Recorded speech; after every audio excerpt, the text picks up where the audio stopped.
Good morning, student. How are you? I hope you are safe and healthy at your home. तो बच्चों, आज हम हिमाचल की लोक संस्कृति और योग कक्षा 6 का अध्याय 7 कैसे बना शक्तिमान पढ़ेंगे। बच्चों, इस अध्याय में गुरुकुल आश्रम का एक बालक झील में डूब जाता है और एक शक्तिशाली व्यक्ति उस बच्चे को बचाता है और बच्चे शक्तिमान शक्तिमान कहकर चिल्लाते हुए उस व्यक्ति के पास जाते हैं। तो बच्चों, उसके बाद वे बच्चे उस व्यक्ति को पूछते हैं कि उसने इतनी असीम शक्तियाँ कैसे अर्जित की। तो वह बच्चों को ओम के उच्चारण से शक्तियों का महत्व बताता है। तो बच्चों, हम इस अध्याय में ओम का उच्चारण करना सीखेंगे और गायत्री मंत्र के उच्चारण से हमारे शरीर को क्या लाभ मिलते हैं इस बारे में पढ़ेंगे। तो बच्चों, अब हम इस अध्याय को पढ़ना शुरू करते हैं।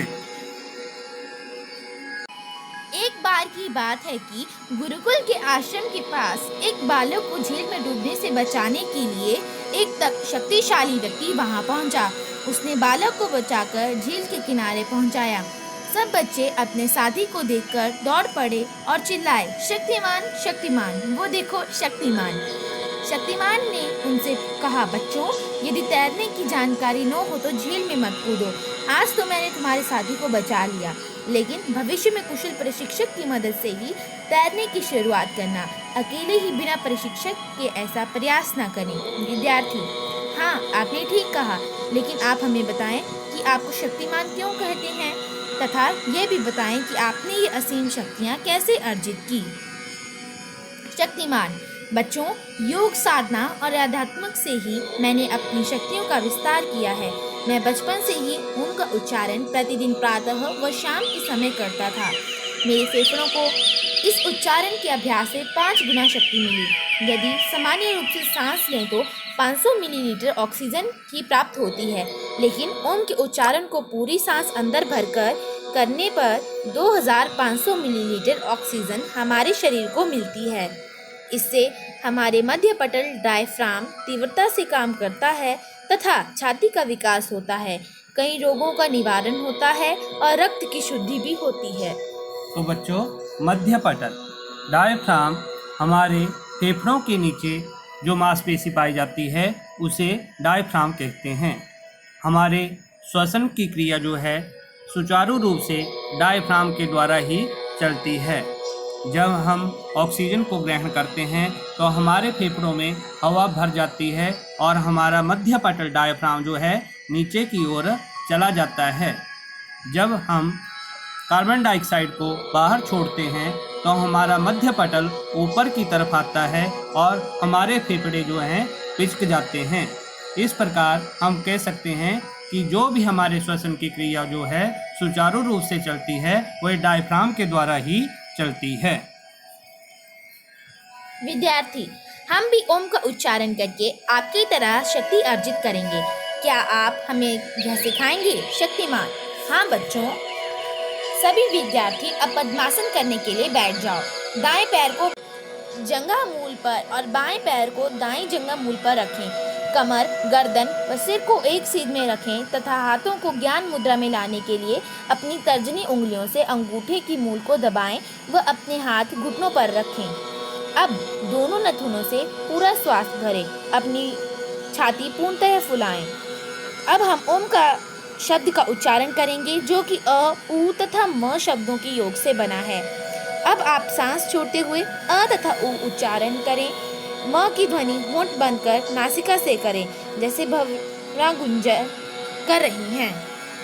तो बच्चों, सबसे पहले हमें यह पता होना चाहिए कि ओम शब्द जो है कितने शब्दों से मिलकर बना है। तो बच्चों, ओम शब्द जो है अ, उ तथा म शब्दों के योग से बना है। ओम का उच्चारण करने के लिए हमें सबसे पहले पद्मासन में बैठना चाहिए और उसके पश्चात दाएं पैर को बाईं जंघा मूल पर और बाएं पैर को दाईं जंघा मूल पर रखना चाहिए। उसके पश्चात हमारी कमर, गर्दन और सिर एक सीध में होने चाहिए और हाथों को ज्ञान मुद्रा में तर्जनी उंगलियों के अंगूठों से इसके मूल को दबाएं तथा हाथों को अपने घुटनों के ऊपर सीधा रखें। उसके पश्चात अपने नाक के दोनों नथनों से अपने अंदर पूरा श्वास भर लें और अपनी छाती को पूरी तरह से फुला लें। जब हम ओम का उच्चारण करेंगे तो अ, उ को सांस छोड़ते समय उच्चारण करेंगे और म को होंठ बंद करके नासिका से उसकी ध्वनि को प्रकट करेंगे, जैसे कि भंवरे की गूंजन होती है। लेकिन बच्चों, जब हम ओम का उच्चारण करते हैं तो हमें कुछ दिशा निर्देशों का भी पालन करना पड़ता है। जैसे कि हम वायु को छोड़ते हैं तो हमारा पेट अंदर की तरफ पिचका होना चाहिए और आंखें बंद करके इस मंत्र का उच्चारण करना चाहिए। जब हम 5 से 7 बार इस क्रिया का अभ्यास कर लेते हैं तो हमारे सांस की गति से इस क्रिया में बहुत लाभ होता है। अगर हम बिना उचित मात्रा में वायु नाक व मुंह से छोड़ें तो ओम का उच्चारण जो है हमें सार्थक नहीं है, अर्थात इसका कोई भी लाभदायक बेनिफिट नहीं होता है। विद्यार्थी, आपका तो दिमाग भी बहुत तेज है, कैसे? शक्तिमान, जब हम ओम का उच्चारण करते हैं तो अ शब्द के उच्चारण से मस्तिष्क का केंद्र प्रभावित होता है। आप जानते हैं मस्तिष्क विचारों का केंद्र है। इस तरह विचार परिष्कृत होते हैं। परिष्कृत अर्थात शुद्ध एवं विकसित। ओम का उच्चारण करने से हृदय प्रभावित होता है, वह हमारे भाव का केंद्र है, अतः हमारे भावों का सकारात्मक विकास होता है। म के उच्चारण करने से नाभि के केंद्र पर सकारात्मक प्रभाव पड़ता है। नाभि अग्नि का केंद्र है, इस तरह अग्नि शक्ति का समावेश होता है। यही नहीं, मस्तिष्क की पिट्यूटरी व पिनियल ग्रंथियां भी म के उच्चारण से स्वस्थ रहती हैं, क्योंकि मेलाटोनिक स्राव उचित मात्रा में होना शुरू हो जाता है। इस तरह आप तनाव मुक्त हो जाते हैं। विद्यार्थी, शक्तिमान जी, हमें गुरु जी ने गायत्री मंत्र सिखाया है। हम प्रतिदिन प्रातः प्रार्थना सभा में इस मंत्र का उच्चारण करते हैं, जिसके लिए हाथ जोड़कर प्रार्थना की स्थिति में खड़े होते हैं। शक्तिमान, हाँ, यह तो बहुत अच्छी बात है। गायत्री मंत्र के बारे में हमें अन्य बातें भी जाननी चाहिए। तो ये है गायत्री मंत्र।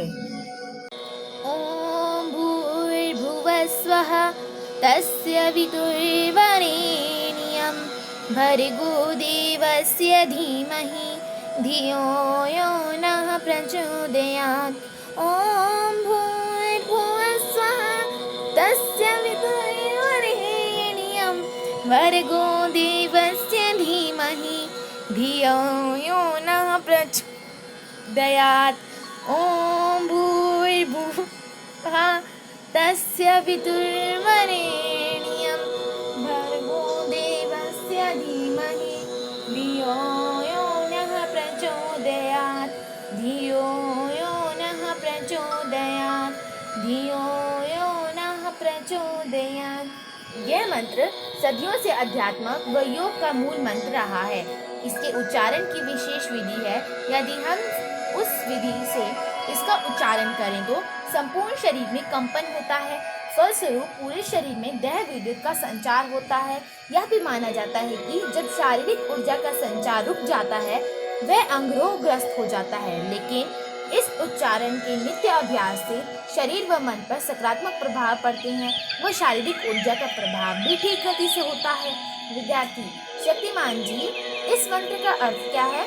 शक्तिमान, वासुदेव शांति, यानी पूरे विश्व में शांति की स्थापना करने के लिए निर्मित यह मंत्र शक्ति स्रोत है।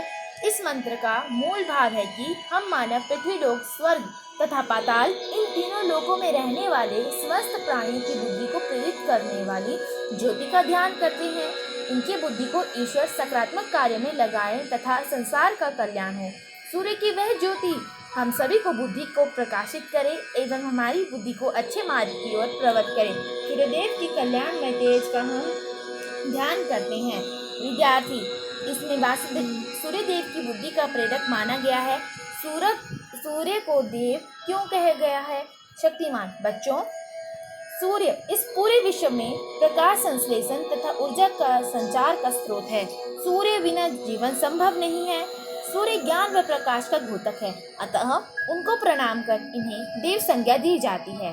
विद्यार्थी, शक्तिमान बनने के लिए हमें कुछ और जानकारी भी दें।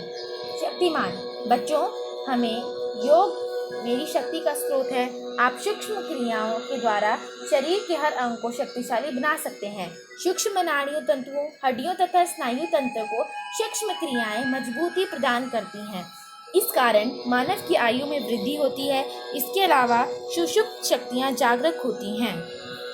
विद्यार्थी, क्या सूक्ष्म क्रियाओं से हमारा सूक्ष्म शरीर भी प्रभावित होता है? शक्तिमान हाँ, सूक्ष्म क्रियाओं द्वारा हमारा सूक्ष्म शरीर निश्चित तौर पर प्रभावित होता है। सूक्ष्म शरीर 17 तत्वों से मिलकर बना है। इसमें 5 ज्ञानेंद्रियां, आँख, कान, नाक, जीवा व त्वचा, 5 कर्मेंद्रियां, वाक, पानी, पाद, उपस्थ एवं गुदा, 5 प्राण, पान, अपान, समान, उदान तथा व्यान सहित मन तथा बुद्धि शामिल है।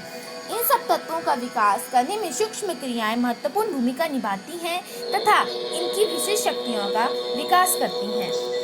तो बच्चों, हमारा शरीर जो है 17 सूक्ष्म तत्वों को मिलाकर बना है, जिनमें 5 ज्ञानेंद्रियां, 5 कर्मेंद्रियां, 5 प्राण तथा मन और बुद्धि शामिल हैं। तो इनमें 5 ज्ञानेंद्रियां आँख, कान, नाक, जीवा और त्वचा हैं और 5 कर्मेंद्रियां वाक, पाणी, पाद, उपस्थ एवं गुदा हैं और 5 प्राण, अपान, समान, उदान तथा व्यान हैं और 2 तत्व मन और बुद्धि शामिल हैं। इन तत्वों का विकास करने में सूक्ष्म क्रियाएं महत्वपूर्ण भूमिका निभाती हैं और हमारी शक्तियों का विकास करती हैं।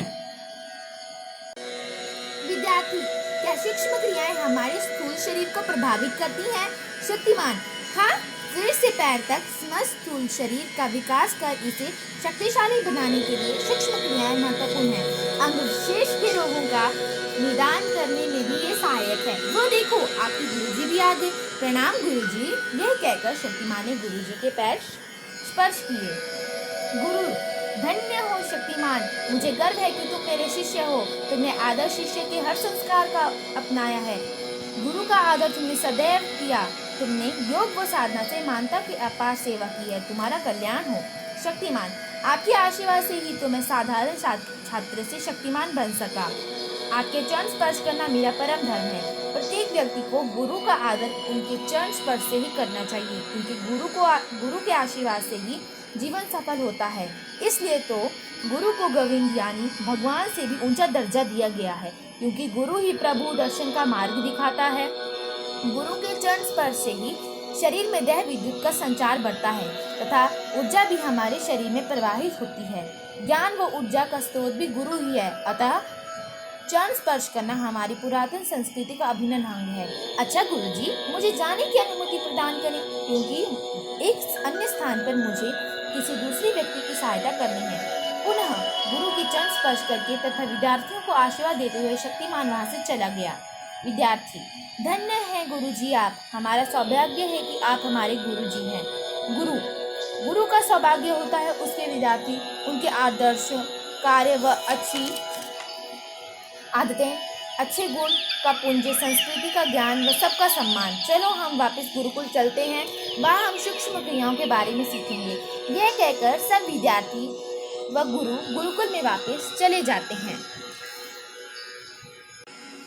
तो बच्चों, अब हमने पढ़ा कि हमें अपने से बड़ों तथा गुरु के चरण स्पर्श से क्या लाभ मिलता है। तो बच्चों, अपने से बड़ों और गुरु के चरण स्पर्श से हमारा जीवन जो है सफल होता है। गुरु ही प्रभु दर्शन का जो है मार्ग दिखाता है और हमारे गुरु चरण स्पर्श से जो है हमारे शरीर में देव विद्युत का संचार होता है। मुझे पूर्ण विश्वास है कि आपने जो भी इस अध्याय में पढ़ा, आप उसका सही तरह से पालन करेंगे और ओम का उच्चारण प्रतिदिन सुबह करेंगे तथा अपने से बड़ों और अपने गुरुओं का जो है आदर सम्मान करेंगे। अगली वीडियो में हम इस अध्याय के प्रश्न उत्तर करेंगे। बाय।